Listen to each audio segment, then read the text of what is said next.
चीन और भारत, दो इतने बड़े एशियाई देश, पड़ोसी भी। और आजकल ये सवाल बहुत चल रहा है कि भाई इनके रिश्तों में क्या हो रहा है। कोई नई दोस्ती पनप रही है या वो जो पुरानी एक रणनीति खींचतान है वो और गहरी होती जा रही है। बड़ा मुश्किल सवाल है ये। और इस पूरी उलझन को समझने में ना अक्सर एक बहुत जरूरी नजरिया हम नजरअंदाज कर देते हैं। कौन सा? तिब्बत का नजरिया।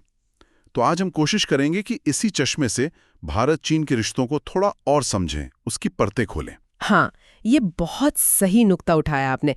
तिब्बत का जो अनुभव रहा है, मतलब वहाँ जो भी हुआ या हो रहा है, वो हमें चीन की सोच, उसकी जो लंबी चालें हैं और उसका पूरे इलाके पर, खासकर भारत पर क्या असर पड़ रहा है, उसे समझने में बहुत मदद करता है। तो आज इसी पर बात करेंगे। हाँ, आज की चर्चा इसी पर रहेगी। चलिए तो शुरू करते हैं।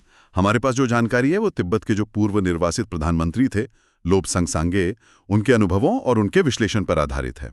तो देखते हैं कि इस नजरिए से चीन की रणनीति क्या लगती है, भारत के साथ जो रिश्ते ऊपर नीचे हो रहे हैं उन्हें कैसे देखा जाता है और आगे क्या हो सकता है। तो सबसे पहले चीन की बड़ी तस्वीर, उसकी ग्रैंड स्ट्रैटेजी की बात करते हैं। इस विश्लेषण के हिसाब से चीन की सोच बिल्कुल साफ है, एशिया में नंबर 1 बनना है और फिर दुनिया में। हाँ, बिल्कुल। इसमें तिब्बत का क्या रोल है? देखिए, इस विश्लेषण में तिब्बत को एक तरह से हथेली, मतलब पाम की तरह देखा जाता है। चीन इस हथेली पर अपनी पकड़ मजबूत करके 5 उंगलियों पर अपना दबदबा चाहता है। 5 उंगलियां? कौन सी? हाँ, ये 5 उंगलियां हैं लद्दाख, नेपाल, भूटान, सिक्किम और अरुणाचल प्रदेश भी? बिल्कुल, सिक्किम और अरुणाचल प्रदेश। तो ये जो हम सीमा पर तनाव देखते हैं ना, ये सिर्फ कोई जमीन का छोटा मोटा झगड़ा नहीं है। अच्छा। ये एक बहुत बड़ी सोची समझी विस्तारवादी योजना का हिस्सा है। और हम ये भी देख रहे हैं कि चीन कैसे भारत के जो दूसरे पड़ोसी हैं, जैसे नेपाल, भूटान, श्रीलंका, बांग्लादेश, वहां अपना असर, चाहे वो आर्थिक हो या राजनीतिक, तेजी से बढ़ा रहा है। हाँ, वो तो दिख रहा है। कुछ लोग तो इसे भारत को घेरने की कोशिश की तरह भी देखते हैं। और सीमा पर जो लगातार वो घुसपैठ की कोशिशें होती हैं या फिर एलएसी के पास नए नए गांव बसाना। हाँ, वो खबरें आती रहती हैं। हाँ, करीब 300 गांव बताए जाते हैं और वो भी 3 लेयर में। बिल्कुल सीमा पर, सीमा के थोड़ा अंदर और फिर सीमा के पास अपने इलाके में। तो ये सब उसी बड़ी रणनीति का हिस्सा लगता है। लेकिन इधर बीच भारत और चीन के रिश्तों में थोड़ी नरमी, जिसे थॉ कहते हैं, उसके भी संकेत मिले। नेताओं की मुलाकातें हुई। इसको तिब्बती समुदाय कैसे देखता है, खासकर वो जो भारत में है? क्या उन्हें कोई चिंता होती है इससे? हाँ, ये एक बहुत अहम सवाल है। देखिए, इस नज़रिए से देखें तो चीन ऐसी जो बड़ी मुलाकातें होती हैं, उन्हें अक्सर अपनी बढ़त दिखाने, अपनी श्रेष्ठता जताने के मौके की तरह इस्तेमाल करता है। अच्छा। और अनुभव ये बताता है कि जब भी रिश्तों में ऐसी कोई ऊपर से नरमी दिखती है, तो चीन पर्दे के पीछे से भारत पर दबाव डालता है कि तिब्बतियों की जो गतिविधियां हैं उन्हें कम किया जाए, उन्हें रोका जाए। कोई उदाहरण है इसका? हाँ, 2018 का थैंक यू इंडिया कार्यक्रम याद होगा आपको। हाँ हाँ। उसे दिल्ली में बड़े पैमाने पर करने की योजना थी, लेकिन कहते हैं कि चीनी दबाव की वजह से उसे धर्मशाला ले जाना पड़ा। उस वक्त के जो विदेश सचिव थे, उन्होंने शायद एक इंटरनल मेमो भी जारी किया था कि सरकारी अधिकारी और नेता उसमें ना जाएं। ओहो। शायद ये कोशिश थी कि डोकलाम विवाद के बाद चीन से कुछ नरमी बरती जाए, कुछ रियायतें मिले। हालांकि कहा जाता है कि वो रियायतें मिली नहीं। बाद में खैर धर्मशाला में जो कार्यक्रम हुआ उसमें भारत सरकार ने अपने मंत्री भेजकर अपना समर्थन दिखाया था। हाँ, वो तो था। लेकिन ये घटना दिखाती है कि दबाव तो पड़ता है और कई बार तिब्बती समुदाय में ये एहसास आता है कि जब भारत को चीन पर दबाव बनाना होता है तो तिब्बत कार्ड खेल लिया जाता है और जब रिश्ते सुधारने की बात आती है तो उन्हें थोड़ा किनारे कर दिया जाता है। हालांकि ये बात भी वो लोग जोर देकर कहते हैं कि इन सब उतार चढ़ाव के बाद भी भारत ही वो देश है जिसने तिब्बतियों को सबसे ज्यादा मदद की है। सही बात है। उनकी संस्कृति, उनकी शिक्षा, उनकी पहचान बचाने में, और वो इसके लिए हमेशा शुक्रगुजार रहेंगे। ये तो हुई बाहरी दुनिया से चीन के बर्ताव की बात, लेकिन तिब्बत के अंदर चीन कैसे काम करता है? चीनी राष्ट्रपति शी जिनपिंग पिछले कुछ सालों में 2 बार तिब्बत गए हैं। इन दौरों का क्या मतलब निकाला जाता है? शी जिनपिंग के जो तिब्बत दौरे हुए, खासकर सीमा के पास, उन्होंने सैनिकों को जो भाषण दिए जिसमें उन्होंने युद्ध और घुसपैठ के लिए तैयार रहने को कहा, हालांकि दूसरा भाषण पूरी तरह पब्लिक नहीं किया गया। हाँ, मैंने भी सुना था इसके बारे में। तो ऐसे भारत के लिए एक सीधा और काफी कड़ा संदेश माना जाता है। चीन दावा तो करता है कि उसने तिब्बत में बहुत विकास किया है, समृद्धि लाई है, और ये माना भी जाता है कि हाँ, सड़कें बनी हैं, रेल लाइनें पहुंची हैं, एयरपोर्ट बने हैं, इंफ्रास्ट्रक्चर तो बना है। लेकिन इसका ज्यादा फायदा किसे मिल रहा है? वो जो चीन से हान चीनी लोग आकर वहां बसे हैं उन्हें वहां जाने बिजनेस करने के लिए सब्सिडी भी मिलती है, जबकि तिब्बत अपने प्राकृतिक संसाधनों के लिए जाना जाता है। हाँ, खनिज वगैरह। बिल्कुल। चीन का जो कुल लिथियम भंडार है उसका बहुत बड़ा हिस्सा, शायद 75% तक तिब्बत में है। तांबा वहाँ दूसरा सबसे बड़ा भंडार है, सोना है, और करीब 136 तरह के दूसरे खनिज हैं।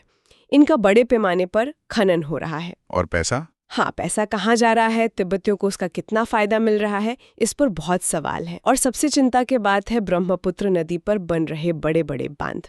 हाँ, यारलुंग थांगपो जिसे कहते हैं वहाँ। हाँ, यारलुंग सांगपो इनमें से कुछ दुनिया के सबसे बड़े बांधों में से होंगे।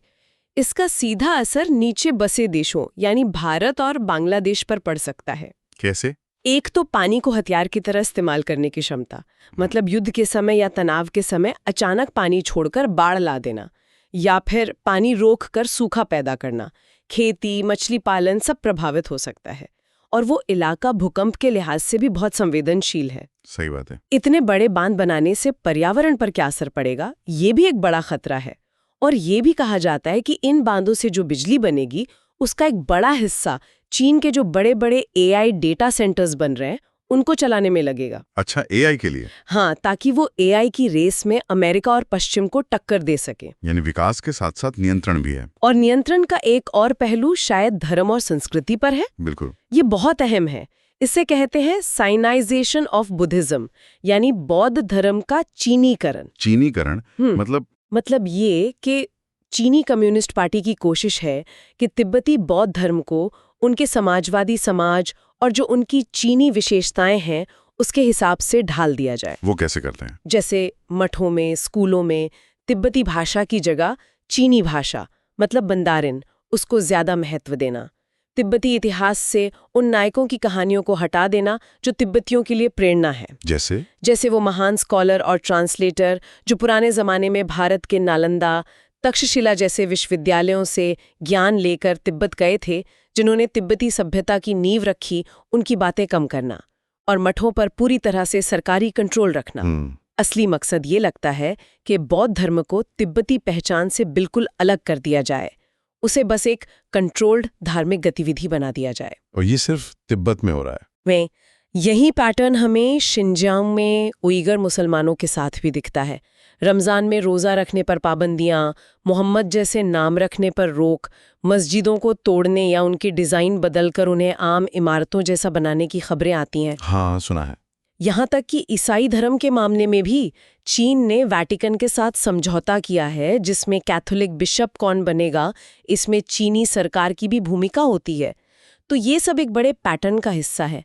इसे आप एक तरह का चीनी वर्ल्ड ऑर्डर बनाने की कोशिश कह सकते हैं। मतलब हर चीज पर नियंत्रण? हाँ, एक ऐसा सिस्टम जहां पार्टी और सरकार का कंट्रोल जिंदगी के हर पहलू पर हो, राजनीति, अर्थव्यवस्था, समाज और यहाँ तक कि धर्म और आस्था पर भी। और इसी नियंत्रण की कोशिश का शायद सबसे संवेदनशील, सबसे विस्फोटक पहलू दलाई लामा के उत्तराधिकार का मुद्दा है।